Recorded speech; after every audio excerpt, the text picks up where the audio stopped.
My sister mocked me at our family's Sunday brunch for having no real job. Months later, she learned my true position and begged me for one. I sat in my usual corner at the brunch spot my family frequented every weekend. The coffee in front of me had gone cold, but I kept stirring it slowly, an old habit that helped me stay calm. No one paid attention to me because, as always, the spotlight belonged to my sister, Vivian. She sat with her legs crossed, morning sunlight catching the sparkle of the diamond ring on her hand. "Your old job really was a snooze fest," she laughed, her voice loud enough to echo through the cafe. "It's kind of hilarious that someone in their 30s still doesn't have a real job." I heard every word, every pause in her sentence. No one else laughed, just Vivian, the only one amused by her own joke. I didn't look at her. I just pressed my lips together and kept stirring my cold coffee. My mother awkwardly murmured, "Vivian, don't be like that." But my sister only shrugged. To her, silence was proof of failure. My father tried to steer the conversation elsewhere, something about the eggs Benedict being a little too salty. But Vivian's smirk lingered like a hook waiting for a reaction. I said nothing. I was never the talkative, one at family gatherings, and somehow that made them assume I had nothing worth saying. But the truth was, ever since I chose to live behind the scenes, silence had become the space where I built an entire world, one none of them could imagine.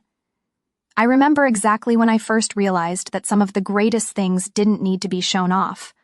I was 27, sitting beside Sam, my best friend from college, as we typed the first lines of code for what would later become the core of an intelligent data analytics system used by banks, hospitals, and even government agencies.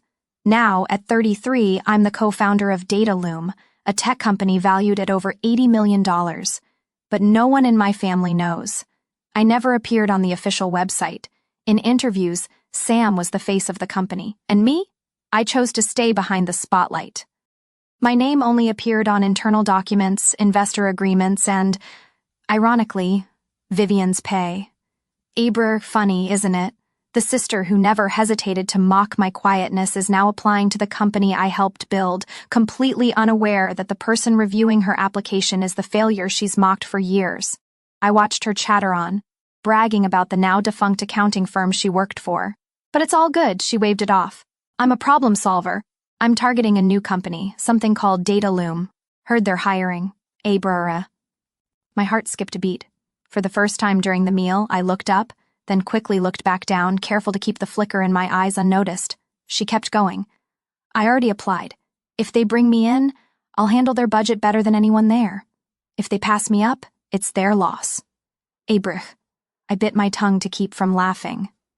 That sentence, bold and smug, was a carbon copy of the lines she used to throw at me, claiming I'd never get anywhere hiding in the shadows. And maybe she'll never realize it. But in that very shadow, I built an empire, one she's now about to walk into under my leadership.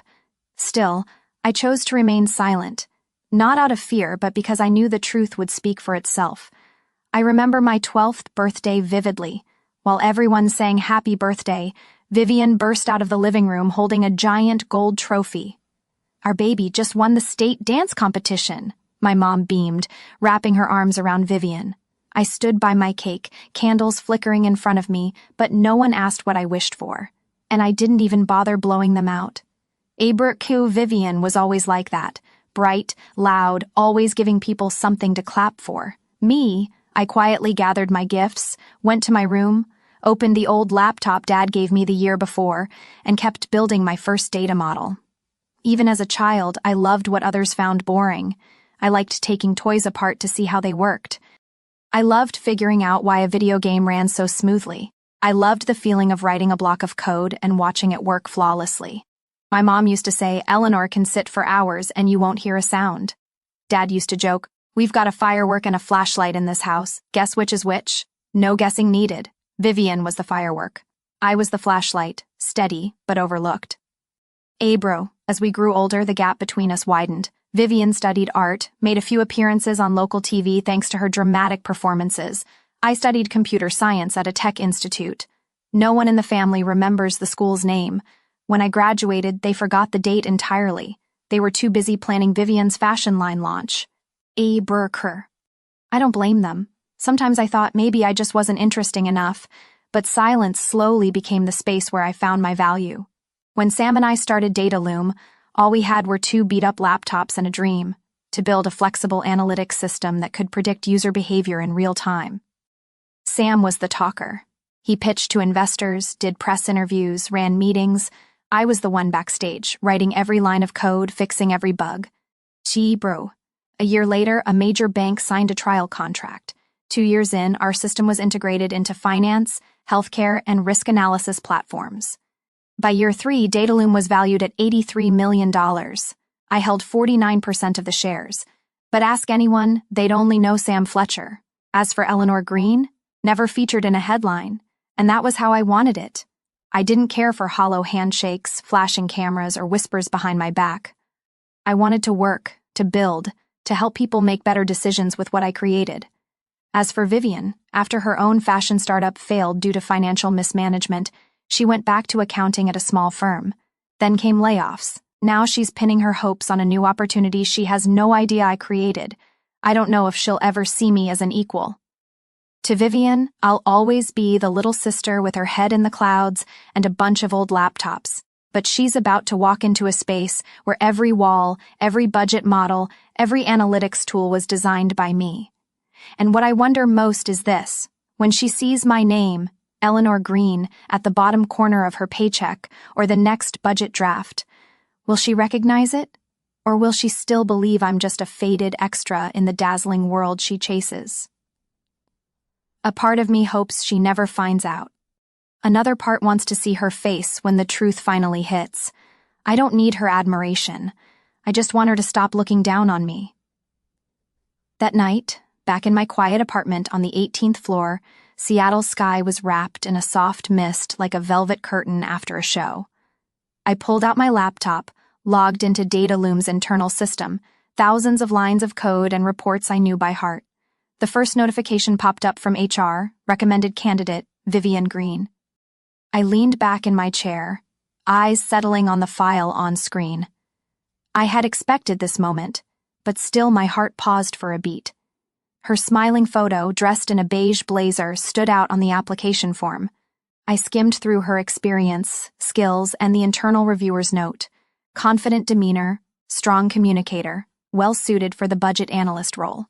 Recommend for next round interview. I didn't type a word, just clicked the 3 dots in the corner. A window appeared.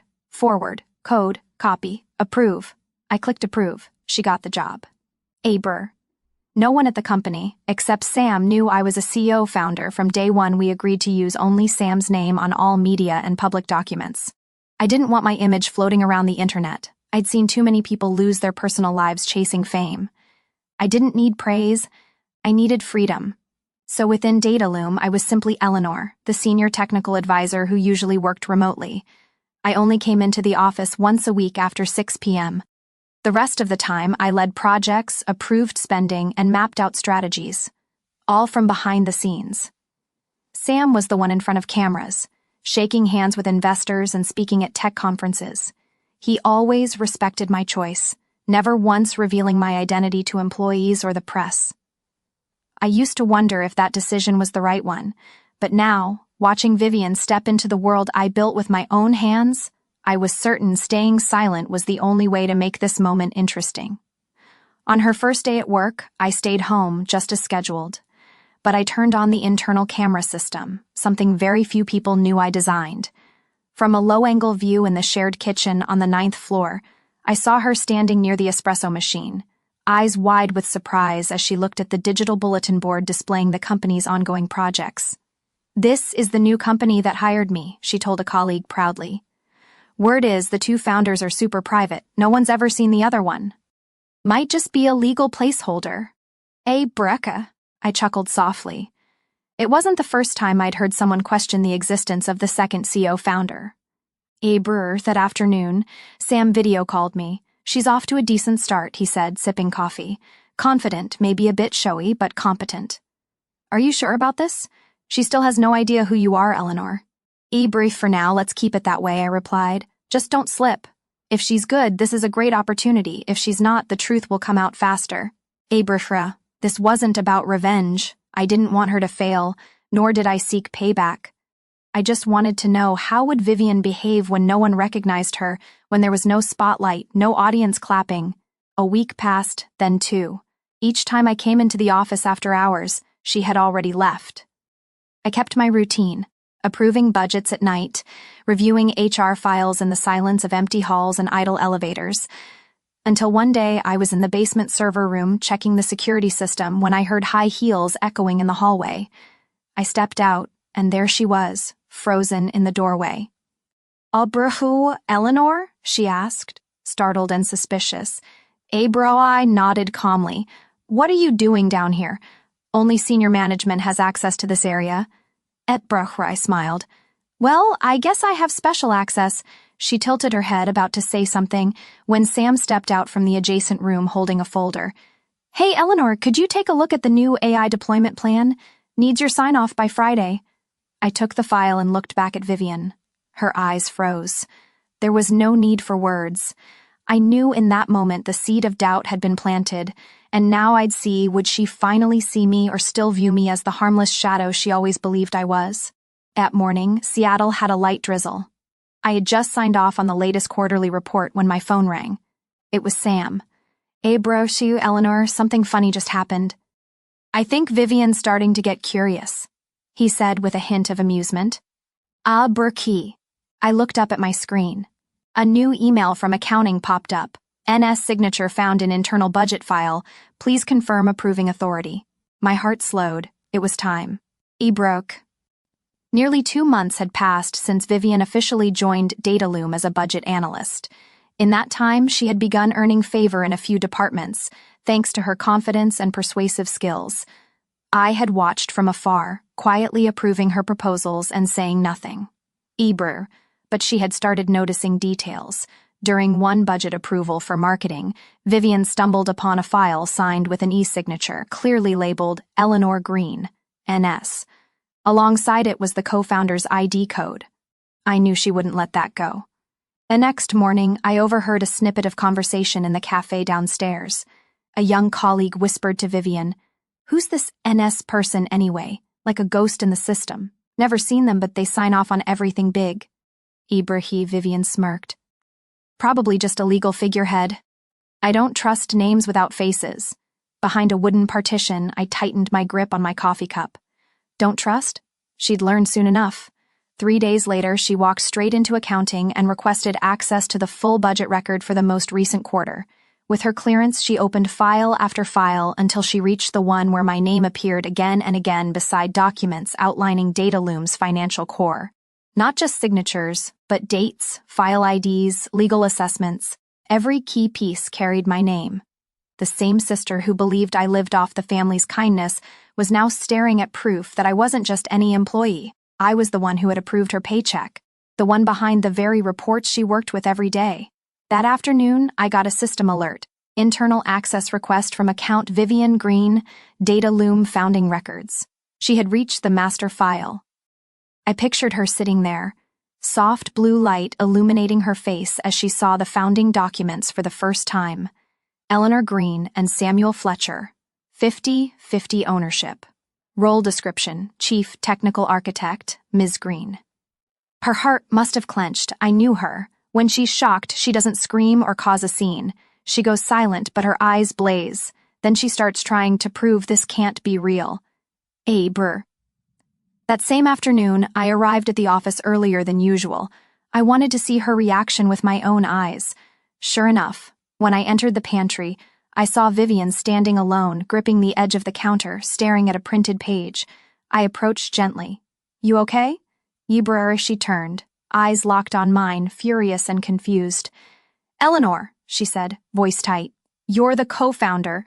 I didn't answer immediately, I just nodded. "How long?" she asked. "Since the beginning," I replied calmly.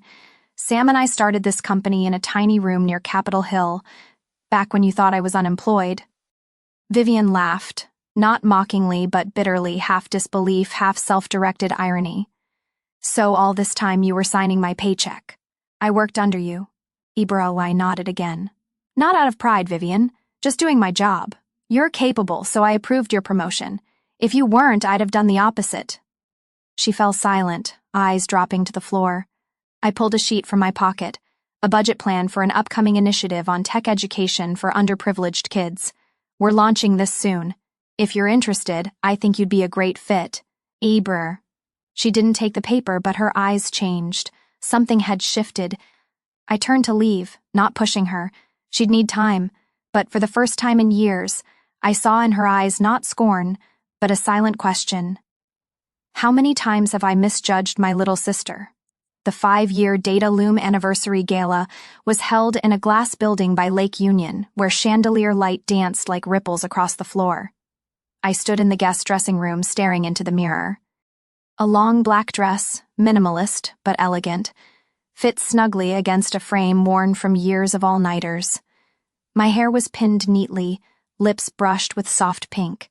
I didn't want to stand out, but it wasn't about what I wanted anymore. Sam knocked, peeking in. Ready, Eleanor? Oh, burst. I swallowed hard. Not really. But I guess no one's ever truly ready to step out of the dark. Eber, he laughed. You're not stepping out, you're stepping up. We walked onto the stage from the wings as the lights dimmed. The MC had just finished, and now, please welcome the 2 co-founders of DataLoom, Samuel Fletcher and Eleanor Green. Applause erupted, loud, clear, electric.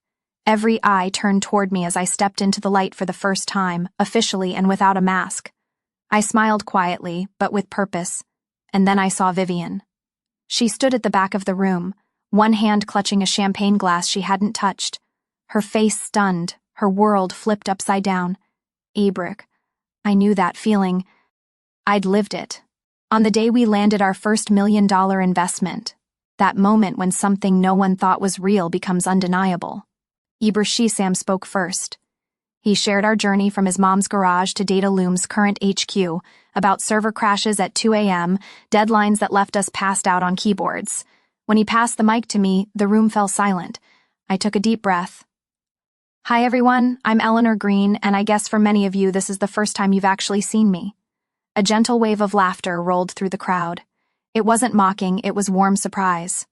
I continued, I'm not great at public speaking, and I never imagined I'd be up here, but 5 years ago, Sam and I had 2 things, an idea and a belief that technology could be built on trust. Bro. I glanced down at the audience. Vivian was still standing there, no longer holding her drink. Her eyes were fixed on me as if trying to make sense of a stranger wearing the face of someone she once knew. I know I'm not the public face of this company, I went on, and that was entirely my choice. But today, I felt I owed you my presence, not for fame but out of gratitude. A burhu applause rose again. I nodded in thanks, then stepped back to let the MC close the ceremony. As the lights shifted to dinner, I made my way toward the buffet, looking for a quiet corner. But with every step, someone stopped me to chat. We thought you were a legend, one software engineer laughed. Didn't think you actually existed. Eber smiled, made a few polite replies, but my mind kept drifting back to Vivian. I glanced toward the pillar where she'd stood. Empty. She had left. And I didn't know when she'd gone or how much of my speech she'd heard, but I felt something. An empty space quietly opening inside me, where there should have been a warm look from someone close. That night, back in my apartment, I kicked off my shoes and sank into the sofa. My phone lit up with dozens of congratulatory messages from colleagues, partners, even my parents. We're so proud of you, sweetheart. Words can't describe it. But nothing from Vivian. I replayed the live stream of the event on the company website, skipped ahead to my speech, then hit pause. I didn't need to watch it again. I just wanted to know one thing. In that moment, under the spotlight, what did Vivian see? A stranger or the little sister she once believed would never amount to anything? 2 days after the gala, I arrived at the office earlier than usual, not for a meeting or to sign off on documents, just to finish something personal. I opened the drawer in the 10th floor conference room and pulled out a small walnut box I'd kept since college. Inside, I placed a navy linen-covered notebook, a black ink pen, and a handwritten card. It took me over an hour to write just a few lines. Not fancy, not poetic, just honest. Ibraka Vivian, thank you for your efforts at DataLoom. You're truly capable, and I believe you'll go far. I'm proud to work with you, even if we began in silence. Eleanor Abruck. I folded the card, tucked it inside the notebook, and handed it to the internal delivery assistant with a quiet instruction. Please give this to Vivian Green, no sender name. A. Burray. I wasn't expecting a reply. The gift wasn't an olive branch. It was just an open door, quiet and without pressure, so she could walk through if she chose to. The rest of the week passed with no message, no email, no thank you. But I noticed a few things. Vivian no longer sat back with crossed arms during meetings. She started taking detailed notes, asked sharp questions, and gave focused input. One afternoon, I stood outside the hallway, listening as she presented a revised budget strategy for an AI project that had gone over cost. Her voice was calm, clear. Her eyes no longer carried competitiveness, but something rarer, focus. I didn't walk in. I just stood there, hands in my pockets, and nodded silently. The following week, HR announced that Vivian had proposed a new internal sponsorship initiative for junior employees, especially female interns in tech roles. She recommended allocating a portion of the CSR budget to host a series of free career workshops led by department heads. I read the proposal 3 times, slowly. Initiative name, Touch the Screen, Touch the Future, and written below it in italics, inspired by the quiet mission of Eleanor Green. I set the file down on the table, pressing my lips together gently. That afternoon, I stopped by the pantry as usual. Vivian was there pouring hot water into a teacup. When she turned and saw me, we both froze for a second, but this time her gaze was softer. No tension, no defensiveness. I was about to pass when she suddenly spoke. The pen is beautiful. And the notebook, I've written a few pages. I turned to her. I'm glad you liked it. She gave a small nod. I don't think I ever really understood you. Or maybe I just never tried. I smiled without answering. There is something I want to say, she continued, voice lower. You didn't have to give me a chance, but you did. And you never brought any of it up. You didn't diminish me to prove a point that says more about you than anything else ever could. For the first time, I no longer saw Vivian as the teenager basking in the spotlight with a trophy in hand. I saw a woman learning to let go of pride and truly see others. I don't know if I can make it right, she said slowly, but I'll try. I nodded, feeling a weight lift from my chest. We don't need to tally up the past, we just start from today. We stood side by side for a moment longer, no explanation needed, no apology required, just a quiet understanding. This time, things would be different. Ibraka, and somehow they were. Vivian stopped being the loudest person in the room. She learned to listen, gave space to younger voices, and didn't shy away from tasks she once thought beneath her, and I stopped hiding behind my screen. I began speaking at technical briefings, no longer dodging the camera. I stood before visiting students and shared my journey, not to boast, but to show them you don't have to be the loudest to make something big. One weekend afternoon, as I was leaving the office, I saw Vivian standing before the recognition wall, the list of top contributors for the quarter. Her name was at the top. She looked at me and gave a small nod. Eberher, thank you for not giving up on me. Eberher. I smiled. We're just getting started, Vivian. On Sunday, the whole family gathered at our usual brunch spot on the corner of Green Lake. Everything was just as it had always been. Dark wood chairs, sunlight filtering through striped curtains, and the smell of warm waffles filling the room. But something in the air felt different. I sat at the long table on the balcony, joined by my parents, Uncle Henry, Aunt Laura, and Vivian. She arrived 5 minutes late, but instead of wearing her usual flashy outfit or sparkling heels, she had on a simple white blouse, dark jeans, her hair neatly tied back, no makeup. As she approached me, her eyes hesitated, but then she gave a small nod. I nodded back. No words needed, just a look. That was enough. Bro, my mom was telling a story about her new flower bed when Uncle Henry suddenly chuckled and turned to me. So, Eleanor, are you still doing that little freelance thing from home or just typing up random computer codes all day? I smiled, not surprised. He still thought programming was just a souped-up video game. I didn't even have time to answer before a voice rang out clearly. Uncle, Vivian said, setting down her coffee and looking straight ahead. Eleanor is the smartest person I've ever known, and without her, I definitely wouldn't be where I am today. All eyes turned to her. I tilted my head slightly, but Vivian didn't shrink back like she usually did when put in the spotlight. She stood firm, gaze steady, voice unwavering. "Abra, I used to think I knew everything," she continued, "but Eleanor taught me something more important than knowledge: humility. Her quietness doesn't mean she has nothing to say. It means she chooses to act instead of show off." Uncle Henry looked stunned. Aunt Laura gave a subtle nod. My mother reached over and gently squeezed my hand. "Abra." I didn't say anything. I just looked at her, and that everything words couldn't express. An unspoken apology, unvoiced gratitude and respect earned not by blood, but by truth. A moment later, the conversation shifted back to the weather and the upcoming holidays. But I knew something important had just happened. "Abra." After the meal, as people began to leave the table, I stood up to grab my bag. Vivian stepped over, jacket in hand. She didn't say a word, but as she passed by, she whispered softly, "You don't have to forgive me, but I'll never be the same person again." I turned to her, and for the first time in a very long while, I gave her a genuine smile. "I know," I said, "and I never needed you to apologize." We walked out of the brunch spot in silence, but there was no longer any tension between us. What had happened wasn't forgotten, but it no longer lived in me like a wound. That afternoon, I went home, made myself a cup of tea, opened my laptop, and stared out the window toward Lake Union. Just as I took a sip of the warm tea, a message from Sam popped up. "Heard brunch wasn't half bad today." Abra Cry replied, "Not bad. Let's call it a new beginning." Ibrahwi, and maybe sometimes forgiveness doesn't come through words. It comes when people finally see each other. Not through judgment, but through late, honest understanding. Vivian and I will never be picture-perfect sisters, but now we're no longer standing on opposite sides. We're two grown women who've learned from their own mistakes, and to me that's a beautiful enough ending to one chapter, and a gentle start to the next.